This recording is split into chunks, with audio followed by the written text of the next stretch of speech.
The fluorescent lights hummed the same way they always did on a Tuesday afternoon at Hargrove's Family Market.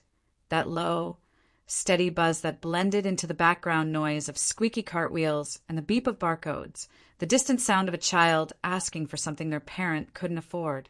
It was an ordinary day, the kind of day that doesn't announce itself, the kind of day that looks from the outside like nothing important is happening at all. Maya Chen had been running register for 6 years. She knew the rhythm of this place the way she knew the rhythm of her own breathing, the after-school rush, the lunch break regulars, the elderly couples who came on Wednesdays because she always remembered to double-bag their soup cans. She had memorized faces, habits, size. She could read a shopping cart the way some people read a newspaper, and she had learned, slowly and without being taught, that a cart tells you everything about a person's week. She was halfway through a long line when he walked in. He didn't hurry. That was the first thing she noticed. Most people in a supermarket are always slightly rushing. Toward something, away from something, checking a phone, scanning for a shorter line. But this man moved with a stillness that didn't quite fit the store. He was dressed well. Not flashy, just right. A charcoal blazer over a pressed white shirt. Shoes that had been shined recently. Dark slacks with a crease that suggested someone who paid attention to such things. He was somewhere in his mid-50s, with silver at his temples, and the kind of posture that came from a lifetime of walking into rooms where people looked up. He selected a cart and began moving through the aisles. Maya only caught glimpses of him between customers. A flash of charcoal between the chip display and the wine section. The quiet deliberateness of his movement. His cart, when it reached her line, was a particular kind of full. Grass-fed beef, imported olive oil, a bottle of something she couldn't pronounce. Organic everything. The kind of cart that came with a bill worth clearing 3 figures, and the man placed each item on the conveyor belt with the easy confidence of someone who had never once calculated a grocery total in his head. He waited while she scanned. Calm, quiet. A small, pleasant smile when she glanced up. The total came to $218.47. He reached into the inside pocket of his blazer, produced a sleek black card, slid it into the reader without looking. The machine beeped. Not the good beep. The flat, short, definitive beep that meant no. Maya kept her expression neutral. She'd seen declined cards before. It happened. She tapped the screen, offered gently. It didn't go through. Would you like to try again? He looked at the card reader. Then he looked at her. Something shifted in his face. Not panic, not embarrassment exactly, but a kind of careful recalibration, like a man who had just stepped onto ice and wasn't sure yet how thick it was. Of course, he said. I'm sorry. He tried again. The same flat beep. Behind him, a woman with a toddler on her hip shifted her weight. A man in a construction vest checked his watch. Somewhere in the middle of the line, a teenager exhaled through his nose in the specific way that teenagers do when they want someone to know they're annoyed but can't say so out loud. I must have forgotten my wallet, the man said. His voice was steady, almost too steady. He wasn't looking at Maya anymore. He was looking at the card reader as though it had personally disappointed him. The silence that followed had a texture to it. It settled over the checkout lane like a change in air pressure. Maya felt the attention of the line shift, that collective, invisible lean of strangers becoming a small audience. She had seen this before, too. The way people in a line could transform, in seconds, from individual human beings into a jury. The woman with the toddler made a sound. Not words, just a sound. The man in the construction vest stepped forward as if proximity to the problem would somehow speed its resolution. 2 women near the candy rack were whispering and not trying very hard to hide it. Maya could feel it, the particular cruelty of public embarrassment, the way it strips a person down to something smaller than they are, in front of strangers who will forget them by dinner time, but who, in this moment, are watching with everything they have. She looked at him, not at the suit, not at the card, not at the cart full of imported olive oil and grass-fed beef. She looked at his face.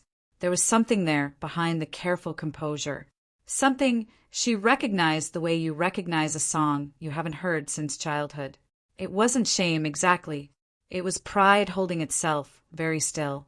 It was the specific expression of someone who has learned how to carry hard things without letting them show, and who is, in this moment, carrying something very hard indeed.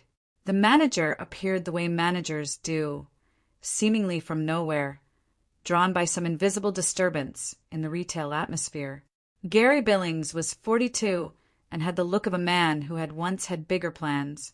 He wore his authority the way some men wore ill-fitting suits, with effort and not quite convincingly. He stood a few feet back, watching, arms loosely crossed. Maya knew what he was thinking. She knew what he was waiting for. Call security or ask the man to step aside. Return the items. Move the line. Keep things orderly. That was the job. That was the sensible, defensible, utterly reasonable thing to do. Her hand moved to her register. She paused. The man was looking at his phone now. Not frantically, carefully, the way someone looks at a phone when they want to appear to be doing something purposeful. And in that careful looking, in that composed, deliberate dignity, she saw something she had been seeing her whole life in the mirror. The performance of being fine. The quiet, exhausting labor of not falling apart in public. She thought about her mother. About the winter she was 9 years old, when the heat had gone out and they'd used the oven for warmth and eaten crackers and peanut butter for 4 days while her mother figured something out. She thought about how her mother had never once let her face collapse. How she'd turned those 4 days into an adventure. A camping trip in the kitchen.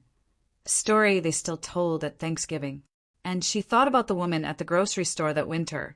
A stranger, a complete stranger, who had looked at Maya's mother in the checkout line and said quietly, without fanfare, "I've got this today," and had meant it. Had paid and walked away before Maya's mother could protest. Maya had been 9. She remembered every detail of that moment.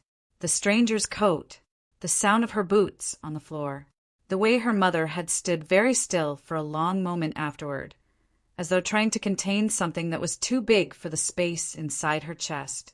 She had never forgotten. She reached down, opened her register, pulled out her personal debit card from the small zippered pouch she kept beneath the counter, the one she'd put there years ago for emergencies, for those small moments that the job description never mentioned, but that happened anyway, because human life had a way of interrupting the smooth operation of retail. She swiped it before she could think too hard about it. $218.47. The machine beeped. The good beep this time. The silence that followed was different from the one before it. This one was breathless. A woman 3 people back in the line said, "Oh my," and stopped.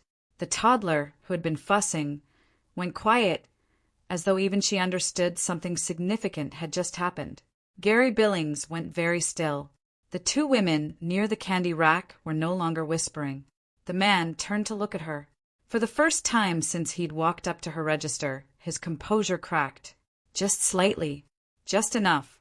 His eyes, dark, watchful, careful, did something that his face wasn't quite doing. They softened, or maybe filled. It was hard to say. It happened, and then it was gone, sealed back behind that composed, careful expression, but she had seen it. She had seen it the way you see lightning. Briefly, unmistakably, and in a way that changes the quality of the air. "Miss," he said. His voice was quieter now. "I cannot allow you to." "Please," she said, and her voice was gentle but not wavering. "It's okay." Gary Billings stepped forward. "Maya." His voice carried the particular frequency of managerial disapproval. Not quite angry, not quite calm. "A word." She finished bagging the last items, handed the man his receipt, looked at him evenly. "I hope you have a good evening," she said. And she meant it the way her mother had always taught her to mean the things she said. He took the bags. He looked at her for one more moment. "Thank you," he said. The 2 words were simple and correct, and somehow contained more than 2 words usually hold. Then he turned and walked toward the door, and he did not hurry, and he did not look back. Gary Billings was not pleased. The conversation that followed was brief and uncomfortable. He used words like protocol and conduct and liability. He said the store couldn't be responsible for her personal decisions, but that her personal decisions reflected on the store. He said he would need to document the incident. He said she should think carefully going forward about the boundaries between her role and her feelings. She nodded and said she understood and returned to her register. Her co-workers were kind but confused. Delia, who worked register too and had been there almost as long as Maya, touched her arm gently during break and said, "You know, he probably just forgot. Some people, they've got plenty and they just forget. You didn't have to do that." Maya smiled. "I know," she said. "You should have just called Gary." "Probably," she said. "What if he doesn't come back? You're out 218." She thought about her mother in the winter kitchen with the oven door open. She thought about a stranger's coat and the sound of boots and the way her mother had stood very still for a long moment. "I know," she said again. She did the math on the drive home. $218 was most of what she'd been saving for a car repair. It would mean another 3 weeks of the bus. It would mean calling the mechanic and pushing the appointment. It would mean careful grocery shopping this week and probably no takeout and nothing extra. It would mean eating rice and beans 3 nights running and pretending that was the plan all along. She was not wealthy. She had not been, not ever. She was a woman who worked a register 5 days a week and counted things carefully and tried to give more than she took. A woman who understood, in a way that required no instruction, that dignity is not something you own, but something you offer, to yourself and to others, and that the moments when it costs you are precisely the moments when it matters most. She did not regret it. That was the strange thing. She was tired, and she was a little worried, and she knew she was probably going to have a very measured conversation with herself in the shower that night about the difference between generosity and recklessness. But underneath all of that there was something clean and still, something that sat in her chest without apology. She thought about his face when the machine beeped the good beep. She thought about what she had seen in his eyes. She thought about invisible tests and human moments, and the 1,000 ordinary ways that people reveal who they are when no one is keeping score. She went to sleep. The next morning, she rose early and made coffee and sat at the kitchen table in the thin November light and thought about the way the room had felt when she swiped her card. She thought about the particular quality of silence that had followed. Not the silence of shock, which is cold and hollow, but the silence of something being witnessed, something that had mattered, even if no one knew how to say so yet. She thought about Gary Billings and his managerial vocabulary, and she was not angry, only tired, the way you are tired by things that are predictable. She went back to work the next morning and the morning after that. 2 days passed. On the 3rd day, a Thursday afternoon, the slow hour between 2 and 4, he walked back in. She saw him come through the automatic doors and felt the air in her body do something complicated. She kept her hands on the register, kept her expression neutral, watched him approach. He wasn't carrying a shopping cart this time. The employees near the front of the store noticed him immediately. Word traveled the way it does in a workplace, fast and quiet and wrong in small details by the time it arrived. By the time he reached the register area, there were 4 people watching from various angles, all of them braced for something. He stopped in front of register 4. He looked at her. "I'd like to speak with your manager," he said. She felt the familiar tightening of consequence. She stepped out from behind the register. "I'll get him," she said, and her voice was steady. And she walked to the back and knocked on Gary's door and said, "The gentleman from Tuesday is here. He'd like to speak with you." Gary Billings came out with the particular energy of a man who had been rehearsing for something without knowing exactly what it was. He was formal and cautious, with his manager's face arranged into an expression of controlled neutrality. The man introduced himself. His name took a moment to register. Gary Billings blinked, said the name back as a question.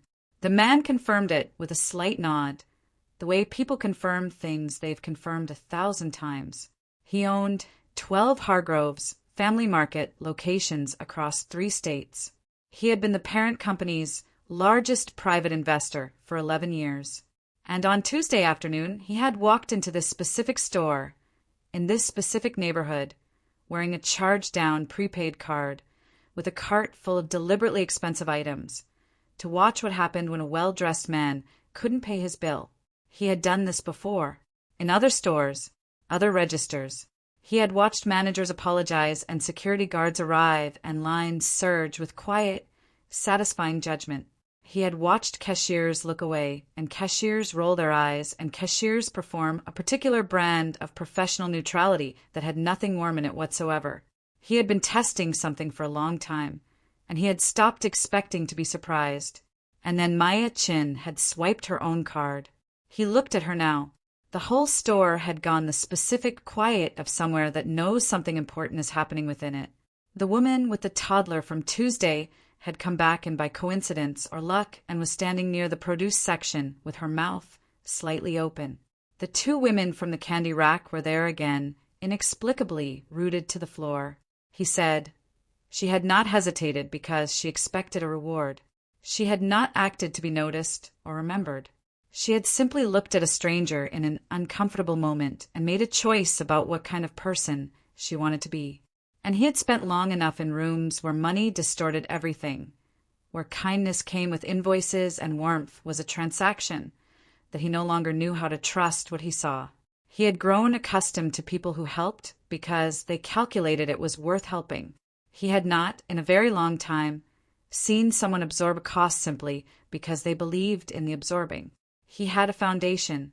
It funded scholarships and small business development in working-class communities. He was looking for someone to run its community outreach program in the city. Someone with no interest in status, someone whose instinct was to see the person rather than the circumstance. He offered Maya Chin the position. The salary was 4 times what she made at the register. Gary Billings stood very still. His face was doing several things at once. The emotions moved across it in a sequence that would have been almost comic in different circumstances. Surprise, then calculation, then the belated, slightly too enthusiastic warmth of a man recalibrating quickly in a direction that now seemed obviously correct. Maya did not look at Gary. She looked at the man, and she was quiet for a moment that was neither short nor long, that belonged entirely to her. The store waited. The fluorescent lights hummed. The barcodes beeped from other registers, oblivious. I just did what felt right, she said. He nodded, as though this was precisely the correct answer, as though there was no other answer she could have given that would have meant as much. I know, he said. That's why I came back. She thought about her mother in the kitchen with the oven door open, turning those hard, cold days into something that could be carried without shame. She thought about boots on a supermarket floor and the 2 words a stranger had given them. I've got this. Words that had traveled forward through 26 years and arrived here, in this moment, in the choices she had made without knowing they were being witnessed, without knowing they would compound into something this large. She thought about the woman who had once seen her mother and chosen kindness, and she understood, with the full weight of it settling into her chest, that kindness doesn't stop. It doesn't end at the person it reaches. It travels forward through time in the lives of the people it touches, gathering speed, changing shape, arriving in unexpected places as something powerful and warm and real. She said yes. The 2 women by the candy rack started clapping. It was slightly awkward and completely genuine. The toddler looked up at the sound and laughed the pure, uncalculated laugh of someone who hasn't yet learned to pretend they don't feel things.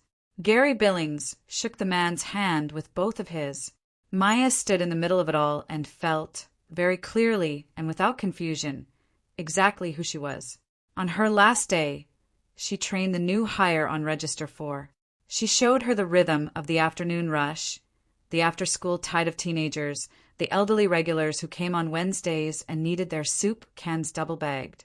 She showed her where to keep the extra receipt tape. She showed her the small, zippered pouch beneath the counter. What's that? The young woman asked. Maya smiled.